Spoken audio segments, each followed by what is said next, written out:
Good morning students and welcome back in this teaching learning session, and this is me too, your science teacher. Students, as you all know that we are dealing with the lesson microorganisms, friend and foe. This is a bit lengthy lesson, so I have divided this lesson into few sessions for you, and we have already seen two sessions. First session we have seen what are microorganisms, how it can be seen, what are the types of microorganisms, and we have seen some uses of microorganisms. For example, they are used in making curds, the breads, pastries, etc.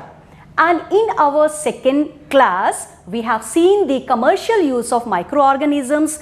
That is how microorganisms, they are used for making alcohol, the wines and the acetic acid in a large commercial scale.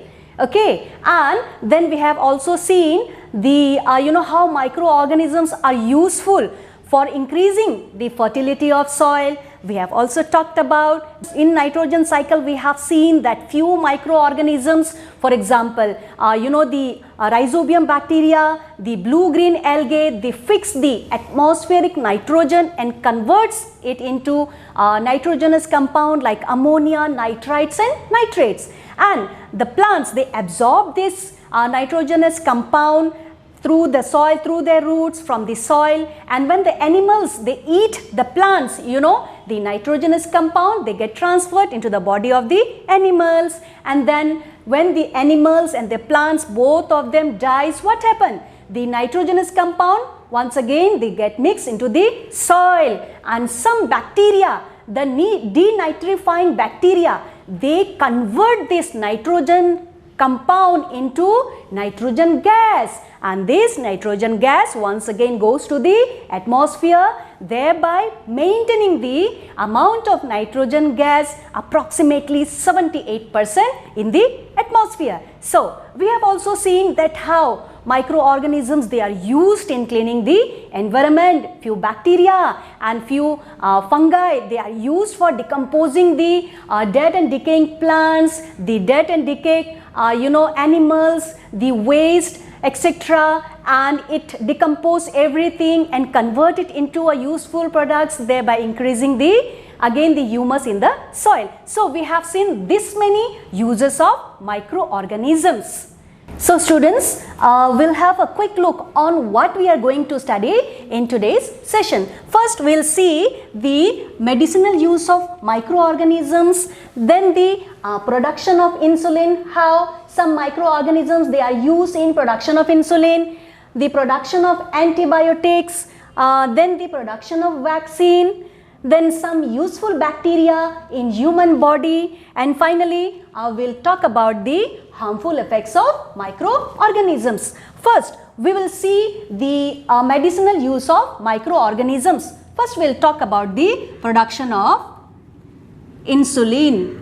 Students, the natural insulin, this is secreted in the human body by the pancreas. बच्चों, pancreas यानी अग्न्याशय. So the natural insulin is secreted by the pancreas in the human body, and this insulin, they control the amount of sugar in the blood. But कभी-कभी क्या होता है बच्चों, कोई diabetic patients हो गए, उनके शरीर में जो अग्न्याशय है, they are unable to secrete this insulin in their body. So those patients, they need to take the artificial insulin, which is synthesis by few bacteria, for example E. coli. So the synthetic insulin is secreted by a group of bacteria, for example E. coli, and this synthetic insulin, they are given to the diabetic patient to maintain the amount of sugar in their blood. Next students, we'll talk about the production of antibiotics. बच्चों, हिंदी में हम antibiotics को प्रतिजैविक कहते हैं. सो may I tell you that few microorganisms, they are used to produce the antibiotics. Now what is antibiotics? Antibiotics are substances produced by the microorganisms that kill or inhibit the growth of the disease causing micro organisms. बच्चों, प्रतिजैविक या antibiotic क्या है? ये ऐसे substance है जो कि बीमारी पैदा करने वाले सूक्ष्म जीवों को या तो मार देते हैं या तो उनके जो वृद्धि है उसे रोक देते हैं। एंड मैं आपको ये बताना चाहूंगी कि सबसे पहला जो एंटीबायोटिक है जिसका आविष्कार सर एलेक्जेंडर फ्लेमिंग ने 1929 में किया था, उसका नाम है पेनिसिलिन। पेनिसिलिन बच्चों, this was discovered by Alexander Fleming in 1929। एक बार क्या हुआ, जब सर एलेक्जेंडर फ्लेमिंग ने एक स्लाइड में कुछ माइक्रो ऑर्गेनिजम्स बैक्टीरिया को ग्रो कर रहे थे, just for a research purpose he was growing bacteria on a slide. One day suddenly he saw few green molds, they appear in his slide. And what happened? These green molds, they were inhibiting the growth of bacteria in that slide. In fact, they were, killing those bacteria also. So, उन्होंने क्या किया, उस green mould से penicillin का आविष्कार किया। And this penicillin, this antibiotic, it was a blessing to the mankind, क्योंकि ये फर्स्ट एंटीबायोटिक था जिसका आविष्कार किया गया और ये बहुत सारे लोगों में बीमारी को ठीक करने में सक्षम रहा। एंड कुछ एंटीबायोटिक्स के उदाहरण है बच्चों, amoxicillin, tetracycline and erythromycin.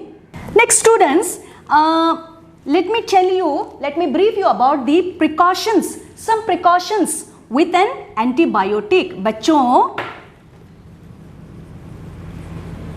Precautions, antibiotic यानी प्रतिजैविक लेते वक्त कुछ सावधानियां हमें बरतनी है जो कि बहुत जरूरी है। सबसे पहला है, antibiotics should be taken only on the advice of a doctor.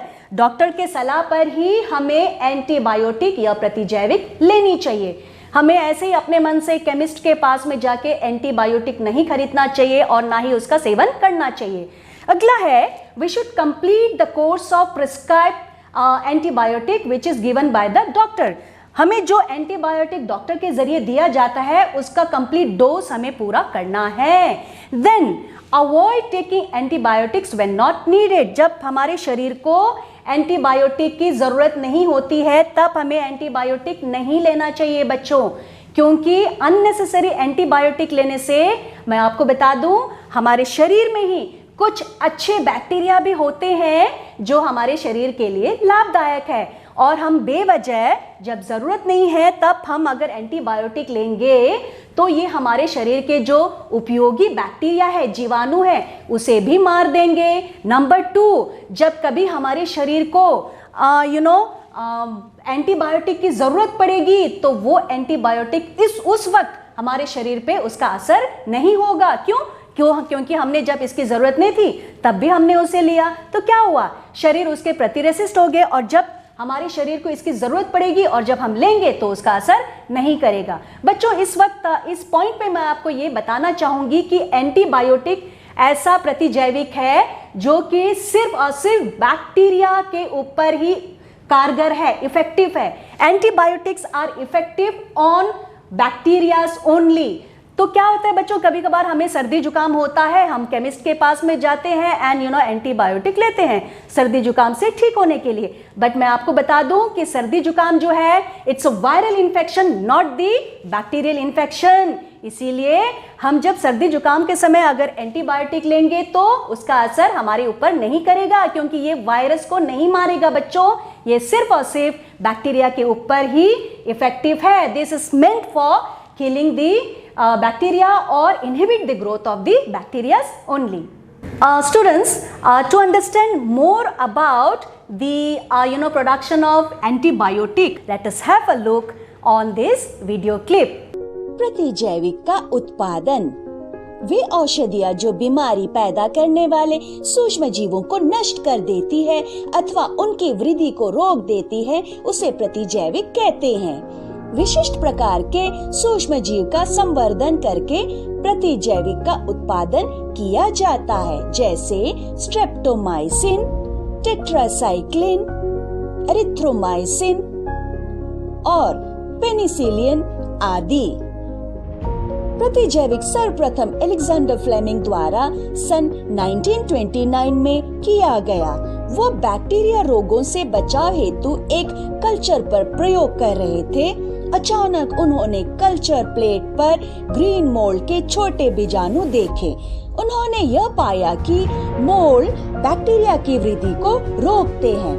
In fact उन्होंने यह देखा कि बहुत सारे बैक्टीरिया इस मोल्ड द्वारा मारे गए। इस प्रकार मोल्ड से पेनिसिलियम बनाई गई। ये सबसे पहला खोज किया जाने वाला एंटीबायोटिक है। Next students, we will talk about the production of vaccines. Students, what is a vaccine? A vaccine is a suspension of weakened or dead diseases causing microbes that is administered to prevent a disease. बच्चों, vaccines को हिंदी में हम टीका कहेंगे। टीका क्या है? टीका एक सस्पेंशन है जिसमें कमजोर या मरे हुए सूक्ष्म जीव, जो बीमारी पैदा करने वाले सूक्ष्म जीव है, उसे किसी के शरीर में, किसी बच्चे या किसी एडल्ट के शरीर में दिया जाता है। और ये वैक्सीन्स फॉर एग्जाम्पल जो ट्यूबरक्लोसिस, आपने टीबी का नाम सुना होगा, ट्यूबरक्लोसिस, इसका वैक्सीन का नाम है बीसीजी। ये बीसीजी जो है इसमें कमज़ोर सूक्ष्म जीव होते हैं, और जो टाइफाइड का वैक्सीन है इसमें मरे हुए सूक्ष्म जीव होता है। और वैक्सीन्स को जनरली आमतौर पे बच्चों के शरीर में या तो इंजेक्शन के माध्यम से या तो ओरली दिया जाता है। Now what is orally? Orally मतलब मुंह में बूंद के जरिए। आपने सुना होगा, पल्स पोलियो के बारे में सुना होगा बच्चों। पल्स पोलियो का अभियान चलता है जिसमें कि पोलियो की 2 बूंदें 0 से लेकर 5 साल के बच्चों को दिया जाता है। तो बच्चों, जब वैक्सीन किसी बच्चे के शरीर में, एक हेल्दी बच्चे के शरीर में जब वैक्सीन दिया जाता है, टीका जाता है, क्या होता है? जैसे वो टीका में क्या होता है मैंने आपको बताया, या तो मरे हुए सूक्ष्म जीव या तो कमजोर सूक्ष्म जीव। जब वह टीका बच्चे के शरीर में डाला जाता है तब बच्चा का शरीर जो है, बच्चा का जो शरीर का जो इम्यून सिस्टम है वो एंटीबॉडीज यानी प्रतिरक्षी क्षमता जो है प्रोड्यूस करता है उस माइक्रो ऑर्गेनिज्म के खिलाफ। मैं आपको बता दूं बच्चों, हमारे बॉडी में जो एंटीबॉडीज है ना, हमारा जो इम्यून सिस्टम है, ये एक सैनिक जैसे काम करता है। बच्चों, आपने क्लास 7 में पढ़ा होगा कि हमारे रक्त में 3 प्रकार के चीज़ें होती है, आरबीसी, डब्ल्यूबीसी एंड प्लेटलेट्स। बच्चों, यहाँ पे जो डब्ल्यूबीसी है, वाइट ब्लड सेल्स, ये हमारे शरीर में एंटीबॉडीज, हमारी इम्यूनिटी को स्ट्रॉन्ग करता है, हमारा एंटीबॉडी बिल्टअप करता है। और मैं आपको बता दूं बच्चों, ये एंटीबॉडी जो है, आप इसको हमारे शरीर का सैनिक जैसे मान सकते हो। बच्चों, आपको पता होगा कि हमारे देश के बॉर्डर में हमारे सैनिक, हमारे जवान दिन रात तैनात रहते हैं ना। जब कभी भी कोई भी दुश्मन हमारे देश के अंदर प्रवेश करने को देखता है तो क्या होता है? ये सैनिक उसे मार देते हैं, है ना। वैसे ही बच्चों, हमारा शरीर में जो डब्ल्यूबीसी है, जो एंटीबॉडी है, वो हमारे शरीर में रहता है। और जब कभी भी कोई भी सूक्ष्म जीव यानी हमारा दुश्मन जो हमें बीमार देता है, कोई भी सूक्ष्म जीव हमारे शरीर में घुसने की कोशिश करता है तो हमारा बॉडी उसे जोर जोर से मार डालता है और हमें बीमारी से बचाता है। बच्चों, तो जब ये वैक्सीन किसी बच्चे के शरीर में दिया जाता है तो बच्चे का शरीर जो है एंटीबॉडी रिलीज करता है, और वो एंटीबॉडी उस वैक्सीन में जो सूक्ष्म जीव गया है उसे पहचानता है और उसे मार डालता है, और एंटीबॉडी बच्चे के शरीर में ही रहता है। इस दौरान उन्होंने उस पर्टिकुलर माइक्रो ऑर्गेनिज्म को पहचान लिया है और उसे मारने का तरीका भी खोज लिया है। और जब कभी उस बच्चे के शरीर में असली में जब जीवित सूक्ष्म जीव आएगा ना बच्चों, तो उसके शरीर में जो एंटीबॉडीज पहले से बना है वो उस सूक्ष्म जीव को पहचानेगा और क्या करेगा? हाँ, उसे मार डालेगा और बच्चे के शरीर को उस बीमारी से बचा देगा। तो ये है बच्चों वैक्सीन या टीका का कार्य। एंड बच्चों, स्मॉल पॉक्स एक ऐसा बीमारी है जो टोटली पूरी दुनिया से इरेडिकेट, पूरी दुनिया से खत्म किया गया है वर्ल्ड वाइड वैक्सीनेशन प्रोग्राम के माध्यम से। दूसरा बच्चों, आपको जैसे मैंने बताया था पल्स पोलियो, ये भी एक ऐसा प्रोग्राम है जो नेशनल लेवल पे चलाया जा रहा है, जिससे कि पोलियो कंप्लीटली पूरे देश से, पूरे विश्व से उसका नामो निशान हट जाए। तो this is all about the vaccine and vaccination program. अगला बच्चों, कुछ बीमारियां ऐसे हैं जिसका वैक्सीन हमारे पास में है। For example measles, mumps, tuberculosis, diphtheria, polio, tetanus and hepatitis B. ये कुछ बीमारियां हैं जिसका वैक्सीन हमारे पास में है। एंड क्या आप मुझे बता सकते हो, आजकल बच्चों एक बहुत बड़ा बीमारी चल रहा है पूरी दुनिया में, जिसका वैक्सीन हमें अभी तक नहीं मिला है, और इस बीमारी के कारण बहुत सारे लोग मर रहे हैं। क्या आप मुझे बता सकते हो वो बीमारी का नाम क्या है? सोचिएगा। एंड बच्चों, आजकल सूक्ष्म जीवों का उपयोग बहुत बड़ी मात्रा में वैक्सीन या टीका बनाने में लोग इसके ऊपर में काम कर रहे हैं, ताकि मनुष्यों को और अनेक जीव जंतुओं को बहुत सारी बीमारियों से बचा सके। Students, to understand more about the vaccines, let us have a quick look on this video clip.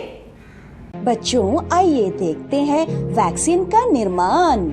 आपके बचपन में आपको अनेक रोगों से रक्षा करने के लिए वैक्सीन दवाई या इंजेक्शन के रूप में दिए गए होंगे, जैसे measles, polio, tuberculosis, cholera, hepatitis आदि। क्या आप बता सकते हो कि वैक्सीन क्या है? वैक्सीन मरे हुए या कमजोर सूक्ष्म जीवों का कलेक्शन है। बच्चों, जब मरे हुए या कमजोर सूक्ष्म जीवों को वैक्सीन द्वारा किसी व्यक्ति के शरीर में भेजा जाता है, तब उस व्यक्ति का शरीर एंटीबॉडीज उत्पन्न करते हैं, ताकि ये एंटीबॉडीज इन सूक्ष्म जीवों के अंश को मार सके। ये उत्पन्न हुए एंटीबॉडीज उस व्यक्ति के शरीर में ही रहते हैं। इस प्रक्रिया के जरिए शरीर इन सूक्ष्म जीवों से लड़ने के तरीके को याद रखते हैं, और अगर जब कभी भी ये सूक्ष्म जीव जीवित रूप में उस व्यक्ति के शरीर में प्रवेश करते हैं, तो बच्चों उस व्यक्ति के शरीर में जो एंटीबॉडीज बनी है वे उसे तुरंत पहचान लेते हैं और उसे लड़ते हैं और शरीर को सुरक्षित रखते हैं। आजकल सूक्ष्म जीवों से टीके का उत्पादन बड़े स्तर पर किया जाता है। Students, now we'll talk about some useful bacteria. बच्चों, जैसे मैंने आपको बताया था, हमारे शरीर में कुछ उपयोगी बैक्टीरिया भी होते हैं जो हमारे इंटेस्टाइन में रहते हैं, यानी हमारे जो क्षुद्रांत है या बृहद्रांत है, इंटेस्टाइन में, स्मॉल एंड बिग इंटेस्टाइन में रहते हैं। ये बैक्टीरिया हमें डाइजेशन के प्रोसेस में हेल्प करता है, और कुछ जो हार्मफुल माइक्रो ऑर्गेनिज्म, जो हानिकारक सूक्ष्म जीव हमारे शरीर में चला जाएगा ना, तो ये बैक्टीरिया उसे मार डालता है। For example, lactobacillus acidophilus, this bacteria, it lives in the digestive tract of human beings and it helps in digestion, synthesis of vitamins and degrade toxins. So these are the useful bacteria in human body. Next students, our last topic in today's session is some harmful microorganisms. Harmful microorganisms. बच्चों, अभी तक हमने सूक्ष्म जीव देखा, 5 तरह के सूक्ष्म जीवों के बारे में हमने स्टडी किया, और बहुत सारे उपयोगी सूक्ष्म जीवों के बारे में देखा था। जैसे आपका पाठ का नाम है बच्चों, माइक्रो ऑर्गेनिजम्स फ्रेंड एंड फो, सूक्ष्म जीव हमारे मित्र एवं शत्रु। अब तक बच्चों हमने सूक्ष्म जीव को हमारे मित्र के तौर पे हमने देखा था कि वो हमारे लिए उपयोगी कैसे हैं। हमने बहुत सारे उपयोगी सूक्ष्म जीवों को देखा। अभी अभी हमने सूक्ष्म जीवों को देखा कि वे औषधियां बनाने में कैसे हमारे लिए उपयोगी है। अभी हम देखेंगे सूक्ष्म जीव का दूसरा रूप, यानी सूक्ष्म जीव हमारे लिए शत्रु कैसे हैं। बच्चों, as as you know, all the microorganisms, they are extremely useful for human and ecosystem, but they can invade the human beings, animals and plants and can cause many diseases in them. And bachcho, those microorganisms which cause diseases, they are known as germs or pathogens. So students, first let us talk about the spread of infectious disease. Number one is the airborne disease. Airborne disease. बच्चों मान लीजिए कभी कोई बच्चा वो जो है उनको बैक्टीरियल या वायरल इन्फेक्शन हुआ है और वो बच्चा कहीं पे जाके छींकता है या खांसता है। जब वह इन्फेक्टेड बच्चा जब छींकता है या खांसता है तो उनके मुंह से, नाक से जो है ड्रॉपलेट्स, मॉइस्चर ड्रॉपलेट्स निकलती है जिसमें अनेक माइक्रो ऑर्गेनिजम्स हो सकते हैं। और उस वक्त अगर कोई स्वस्थ हेल्दी बच्चा आके उस एटमॉस्फेयर में, उस सराउंडिंग में जहां पे इन्फेक्टेड बच्चे ने छींका था, अगर वो इस वायु में सांस लेगा तो सूक्ष्म जीव उनके शरीर में चला जाएगा और उसे भी बीमार कर सकता है। This is the airborne disease. Next will talk about the waterborne diseases. Waterborne disease, जल द्वारा फैलने वाले बीमारी। बच्चों जल एक ऐसा पदार्थ है जो हम सभी इसके बिना सरवाइव नहीं कर पाएंगे। खास तौर से जो ड्रिंकिंग वाटर जो है, इसके माध्यम से बहुत सारी बीमारियां फैल सकती हैं। मान लीजिए बच्चों कि कोई एक इन्फेक्टेड बच्चा, कोई एक इन्फेक्टेड व्यक्ति खुले में मल करता है। अब क्या हुआ, उसके बाद तुरंत वर्षा हो गई, बारिश हो गया। अब उस व्यक्ति का, इन्फेक्टेड व्यक्ति का मल जो है वर्षा जल के साथ बह के किसी जल स्रोत में चला जाता है और उस जल स्रोत से अगर किसी ने उस जल स्रोत का सेवन किया तो वह व्यक्ति बहुत अधिक बीमार हो जाएगा। तो ये सारे जो है हम एयरबोर्न एंड वाटरबोर्न डिजीज जो है कम्युनिकेबल डिजीज के तौर पे समझ रहे हैं, यानी संचरणीय रोग। वह रोग जो एक व्यक्ति से दूसरे व्यक्ति को, एक हेल्दी इन्फेक्टेड व्यक्ति से एक हेल्दी व्यक्ति को फैलता है, उसे हम कम्युनिकेबल या संचरणीय रोग कहते हैं। सो पहला हमने देखा एयरबोर्न जो वायु के माध्यम से फैलता है, दूसरा हमने देखा जो जल के माध्यम से फैलता है।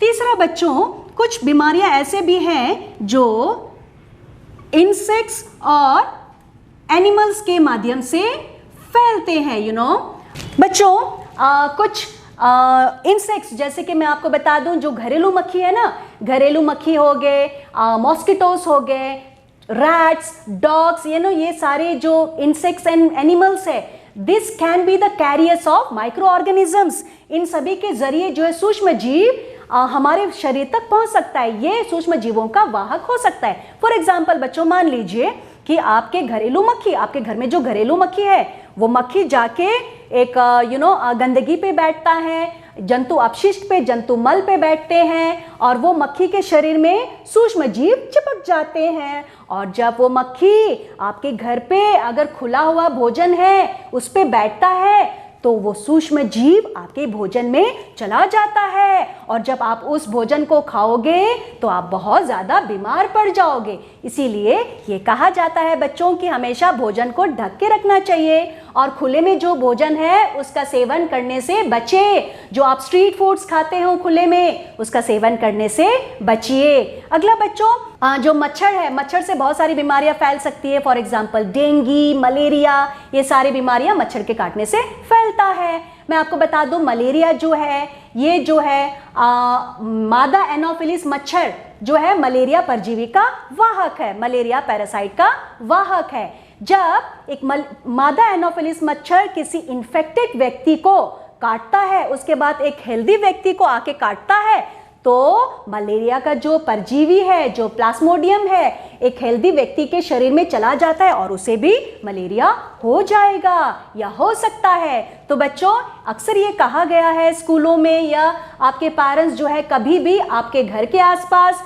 स्कूल के आसपास जल को जमा नहीं होने देना चाहिए, क्योंकि मच्छरों का जो ब्रीडिंग ग्राउंड है वो है जल। इसीलिए हमें कभी भी कहीं पे भी जल को जमा नहीं होने देना चाहिए। बच्चों, हार्मफुल माइक्रो ऑर्गेनिजम्स के बारे में और अधिक जानकारी प्राप्त करने के लिए आइए देखते हैं एक छोटा सा वीडियो क्लिप। हानिकारक सूक्ष्मजीव। सूक्ष्मजीव अनेक प्रकार से हानिकारक है। कुछ सूक्ष्मजीव मनुष्य, पादपों और जंतुओं में रोग उत्पन्न कर सकते हैं। रोग उत्पन्न करने वाले ऐसे सूक्ष्मजीवों को रोगाणु अथवा रोगजनक कहते हैं। कुछ सूक्ष्मजीव भोजन, कपड़े एवं चमड़े की वस्तुओं को संदूषित कर देते हैं। आइए उनकी हानिकारक गतिविधियों के विषय में और अधिक जानकारी प्राप्त करें। मनुष्य में रोगकारक सूक्ष्मजीव। बच्चों, मनुष्य में रोग उत्पन्न करने वाले सूक्ष्मजीव श्वास द्वारा, पेयजल एवं भोजन द्वारा हमारे शरीर में प्रवेश करते हैं। संक्रमित व्यक्ति अथवा जंतु के सीधे संपर्क में आने पर भी रोग का संचरण हो सकता है। सूक्ष्म जीवों द्वारा होने वाले ऐसे रोग जो एक संक्रमित व्यक्ति से स्वस्थ व्यक्ति में वायु, जल, भोजन अथवा कायिक संपर्क द्वारा फैलते हैं, उसे संचरणीय रोग कहलाते हैं। इस प्रकार के रोगों के कुछ उदाहरण हैं: हैजा, सामान्य सर्दी जुकाम, चिकन पॉक्स एवं ट्यूबरकुलोसिस है। जब जुकाम से पीड़ित कोई व्यक्ति छींकता है तो सूक्ष्म बूंदों के साथ हजारों रोगकारक वायरस भी वायु में आ जाते हैं। यह वायरस श्वास के साथ ली जाने वाले वायु के साथ शरीर में प्रवेश कर जाते हैं। कुछ कीट एवं जंतु भी ऐसे हैं जो रोगकारक सूक्ष्म जीवों के रोगवाहक का कार्य करते हैं। घरेलू मक्खी इसका एक उदाहरण है बच्चों। मक्खी कूड़े एवं जंतु अपशिष्ट पर बैठती है और रोगाणु उसके शरीर से चिपक जाते हैं।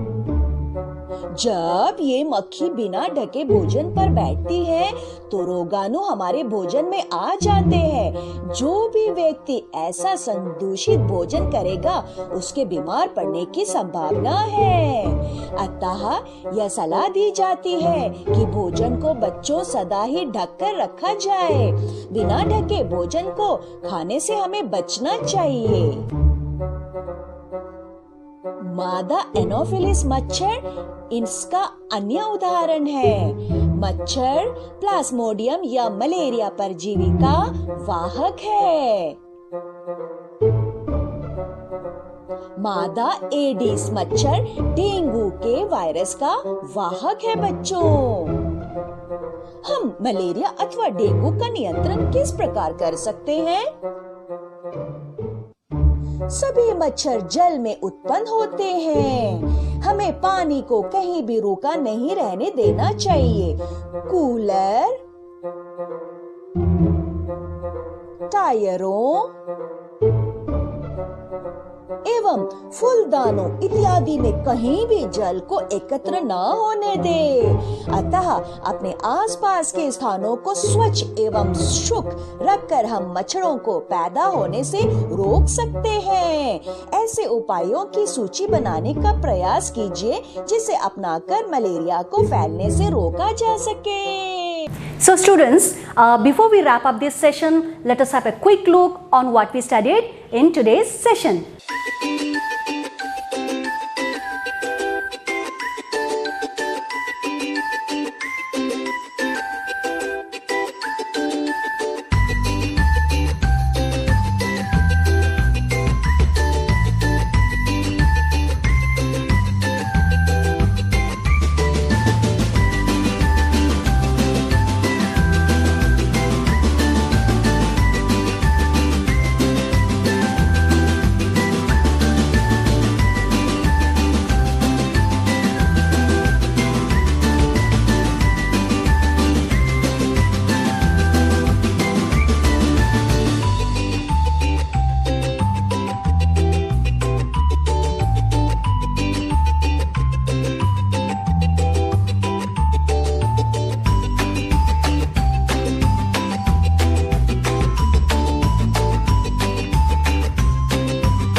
That's all about the today's session. In my next session, that will be the last session for your microorganisms, friend and foe. I'll come with the next session with lots of informations related to the microorganisms. Until then, you stay home, stay safe and keep learning.